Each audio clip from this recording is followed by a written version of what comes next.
Good afternoon sir. Good afternoon. Joy ഇല്ലേ അകത്ത്? അകത്തുണ്ട്. Thank you. Good afternoon sir. Good afternoon.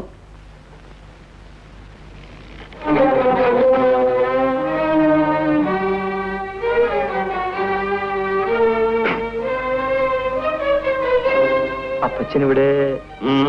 എനിക്കെന്താ ഇങ്ങോട്ട് വരാൻ പാടില്ലേ? അല്ല.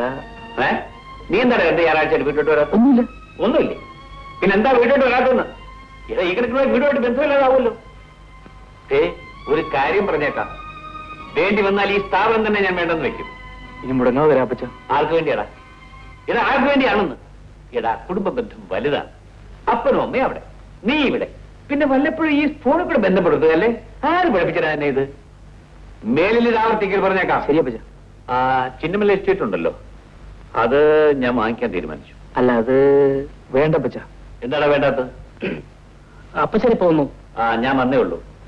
നീ ഇപ്പൊ ഇങ്ങോട്ട് വന്നത് നന്നായി. കല്യാണക്കാരി എന്തെങ്കിലും പറയാൻ തുടങ്ങിയാൽ ഉടനെ അവങ്കിലും ഉടക്കും. ഇവനിവിടെ എന്തെങ്കിലും കോൺട്രാക്റ്റിൽ ഒപ്പിച്ചിട്ടുണ്ടോ? അതോ? എന്റെ അറിവിൽ അങ്ങനെയൊന്നുമില്ല. അല്ല, ഉണ്ടെങ്കിൽ നീ പറയണം. തീർച്ചയായും. നമ്മുടെ കുടുംബത്തിന് അനുയോജ്യമായ ഏത് കാര്യമായാലും ഞാൻ സമ്മതിക്കും.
പയ്യ, നീ ഇങ്ങനൊരു വിഷാദകാമുവിന്റെ റോൾ അഭിനയിക്കാതെ അന്വേഷിച്ചാ കണ്ടെത്തും എന്നല്ലേ യേശുക്രിസ്തു പറഞ്ഞിരിക്കുന്നത്. അന്വേഷിക്കേ. അടുത്ത തവണ കണ്ട നീ കേറി വാചകമടിച്ച് ഒരു വഴിക്കാക്കാൻ ശ്രമിക്കടാ. എത്ര തവണയാ ഇങ്ങനെ മിസ്സാകുന്നു? എത്ര മിസ്സുകളെ ഇങ്ങനെ മിസ്സായതിനു ശേഷമാണ് ഏതെങ്കിലും ഒരു മിസ്സിനെ മിസ്സായി കിട്ടുക. ശ്രമിക്കേ. ക്ഷമിക്കാനെന്ന് എന്നെ കൊണ്ട് സാധ്യമല്ല. ഏതായാലും അവൾ ഈ സിറ്റി തന്നെ ഉണ്ടാവാനാണ് സാധ്യത. ഞാൻ കണ്ടുപിടിക്കും. ശ്രമത്തിന് എന്റെ സർവ്വ മംഗളാശംസകളും നേർന്നുകൊള്ളു. സന്തോഷം.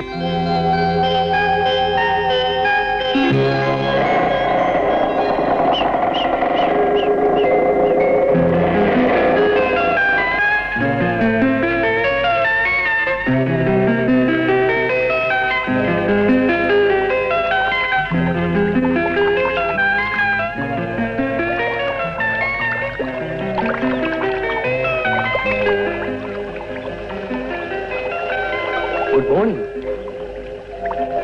Good morning.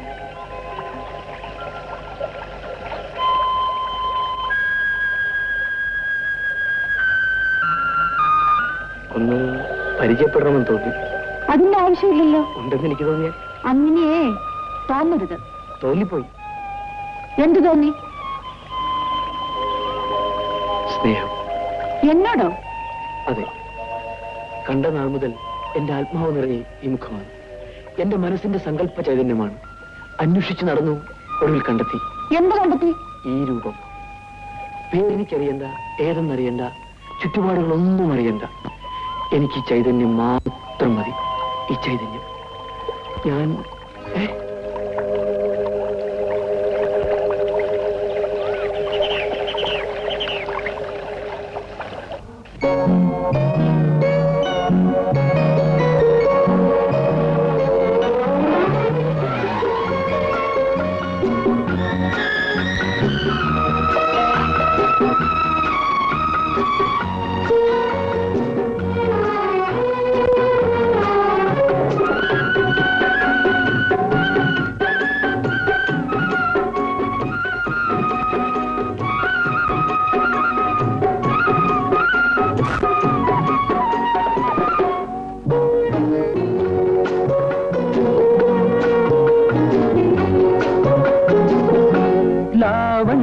ദേവതയല്ലേ നീ എന്റെ പൗർണമിയല്ലേ, ലാവണ്യ ദേവതയല്ലേ നീ എന്റെ പൗർണമിയല്ലേ, എന്നുള്ളിലെന്നും പൂക്കും സൗന്ദര്യമേ, എന്നുള്ളിലെന്നും ഉണരും സംഗീതമേ, ലാവണ്യ ദേവതയല്ലേ നീ എന്റെ പൗർണമിയല്ലേ, എന്നുള്ളിലെന്നും പൂക്കും സൗന്ദര്യമേ, എന്നുള്ളിലെന്നും ഉണരും സംഗീതമേ.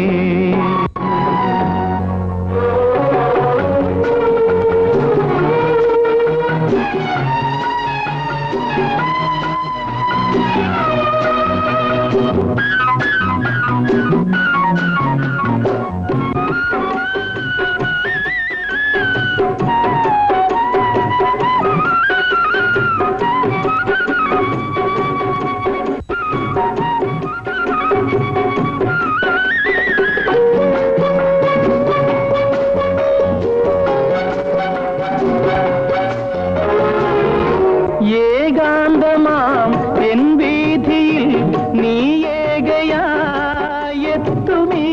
സന്ധ്യയിൽ,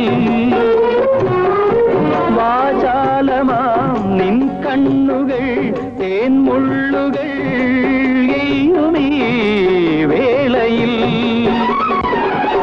ഹൃദയത്തിൽ പൂക്കളുമായി ഉലകങ്ങൾ ഞാൻ പകരുന്നു, എന്നുള്ളിലെന്നും ഉണരും സംഗീതമേ,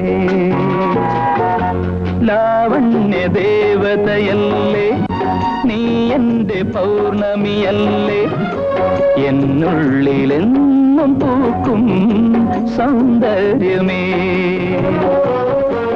എന്നുള്ളിലെന്നും ഉണരും സംഗീതമേ.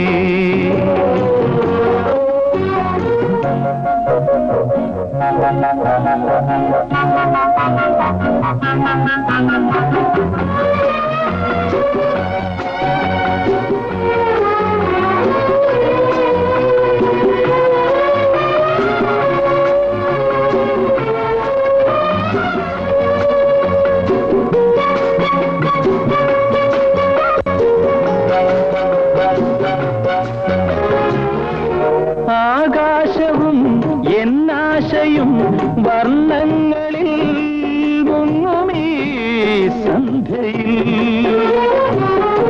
രാഗാർദ്രമാം എൻ ചിന്തകൾ ആവേശമായി മാറുമീ വേളയിൽ,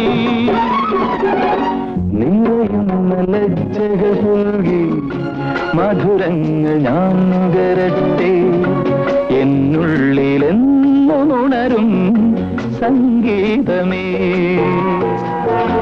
ലാവണ്യ ദേവതയല്ലേ നീ എന്റെ പൗർണമിയല്ലേ എന്നുള്ളിലെന്നും പൂക്കും സൗന്ദര്യമേ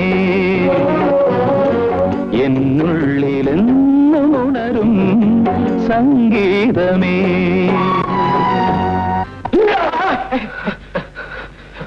എടാ ജോയ്, നിനക്ക് എന്ത് പറ്റി?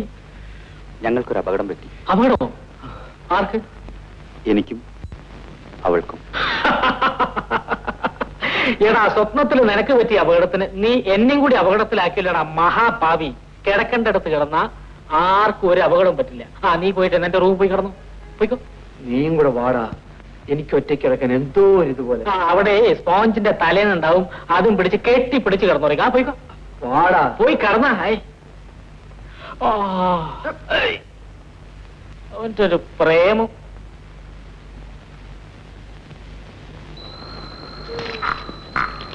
ഈ അവസരപ്പെട്ടന് എപ്പ കണ്ടാലും കാശ് കടം വേണം, അല്ലെങ്കിൽ കള്ള് വേണം. 10 രൂപ മതിയടാ. ഓ, വാങ്ങിച്ചത് എന്തെങ്കിലും തിരിച്ചു തന്നിട്ടുണ്ടോ? എടാ പത്രോസേ, ഓ, കല്യാണങ്ങൾ നടത്തി കൊടുക്കുന്നത് കപ്പ്യാരായ ഞാനും പള്ളിയിലെ അച്ഛനും കൂടെയാ. അതെ. അതിനെനിക്ക് അവര് തരുന്നത് 5 രൂപ. പെണ്ണിനെ ഒന്ന് കാണിച്ചു കൊടുക്കുന്ന നിനക്ക് 1000കണക്കിന് വെറുതെ വരും. അപ്പൊ 10 രൂപ എനിക്ക് തന്നുകൊണ്ട് നിനക്ക് ഒന്നും നഷ്ടപ്പെടാനില്ല. ഇതെങ്കിലും തിരിച്ചറിഞ്ഞോട്ടാ. തന്നില്ലെങ്കിലും നീ വിഷമിക്കണ്ടടാ. നിന്റെ അന്ത്യകൂതാശയ്ക്ക് അച്ഛന്റെ കൂടെ വരുമ്പോ നീ എനിക്ക് നയാ പൈസ തരണം. ഈ ഉപകാരം ഞാൻ ഒരിക്കലും മറക്കില്ല കേട്ടോ.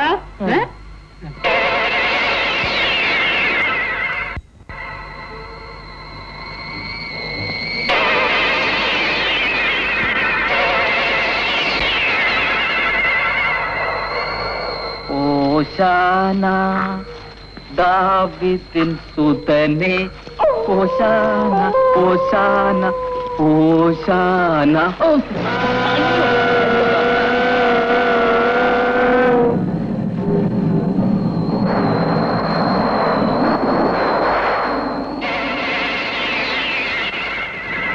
ഓശാന ദാവീദിൻ സുതനേ, ഓശാന ഓശാന.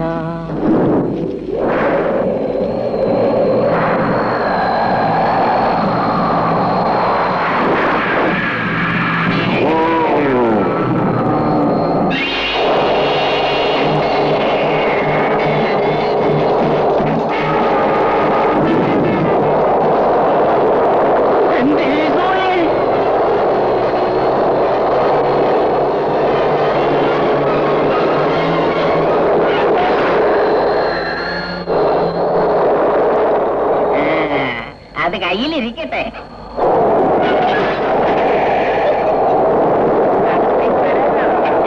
ഈ വസ്ത്രത്തിന്റെ അടുത്ത് നിന്റെ വസ്ത്രാസം നടക്കില്ല കേട്ടാ.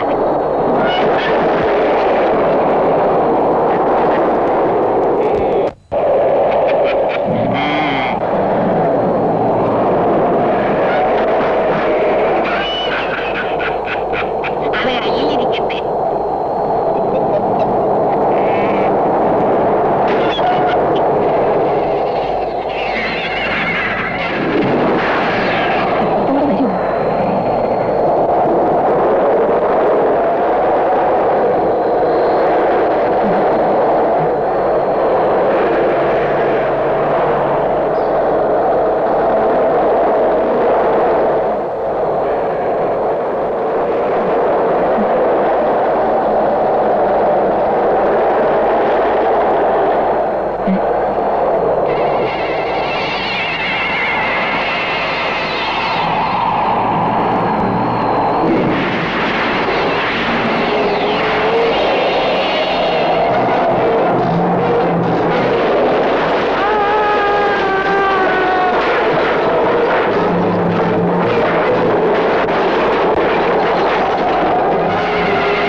നമ്മുടെ പാട്ട് വരുന്നുണ്ട്. ഒന്ന് ഹെഡ് ചെയ്തിട്ട് ഇപ്പൊ വന്നേക്കാം. പേമ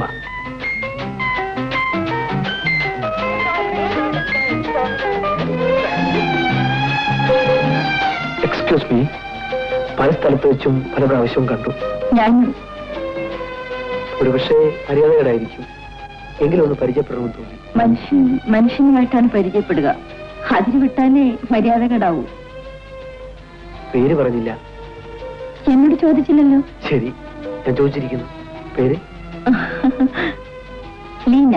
എവിടെയാണ് വീട്? ഇത്തിരി കിഴക്കോട്ട് പോണം, നടക്കാവുന്ന ദൂരമേ ഉള്ളൂ. വീട്ടിൽ ആരൊക്കെയുണ്ട്? അങ്കിൾ മാത്രം. ലീന എന്ത് ചെയ്യുന്നു? ഞാൻ നടന്നുകൊണ്ടിരിക്കുന്നു. ആളൊരു പരതക്കാരിയാണല്ലേ? ചോദിച്ചതിന് ഉത്തരം പറഞ്ഞു. ഞാൻ ചോദിച്ചത് ലീന പഠിക്കുന്നോ അതോ ജോലി വല്ലതും ചെയ്യുന്നോ എന്ന്. ഞാനിവിടെ ഒരു പ്രൈവറ്റ് കമ്പനിയിൽ സ്റ്റെനോ ആണ്.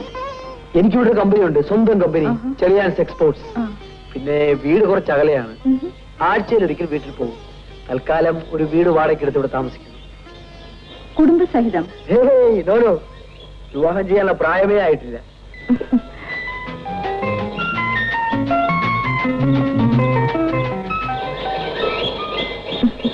എന്താ ഇങ്ങനെ നോക്കുന്നത്? അജന്ത ശില്പത്തിന്റെ ഭംഗി ഇതിനു മുൻപ് എനിക്ക് കാണാൻ കഴിഞ്ഞിട്ടില്ല. അയ്യോ, ഞാൻ ശില്പമൊന്നുമല്ല. ശില്പത്തിന് ജീവനുണ്ടായതുപോലെയാണ്. നോക്കൂ, എന്റെ മനസ്സിൽ ഒരു സങ്കല്പമുണ്ടായിരുന്നു. ഞാനത് തേടി തേടി നടന്നു. അവസാനം ലീനയിൽ ഞാൻ കണ്ടെത്തി. തുറന്നു പറയുന്നതിൽ ക്ഷമിക്കണം. ലീനയെ ഞാൻ വിവാഹം കഴിക്കാൻ ആഗ്രഹിക്കുന്നു.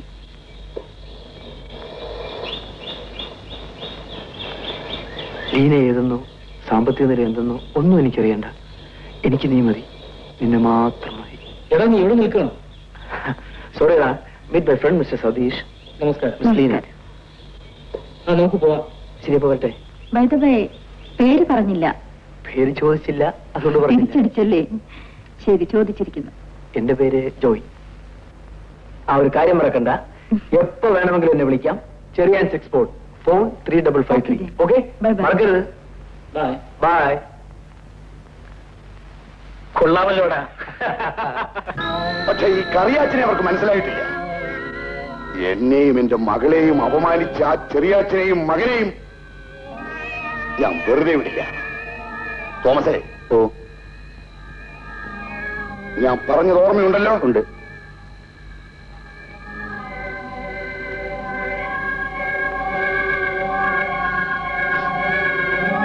പക്ഷെ ആരും അറിയരുത്. അടുത്ത ആഴ്ച അവൻ വരും. അതവന്റെ അവസാനത്തെ വരവായിരിക്കണം.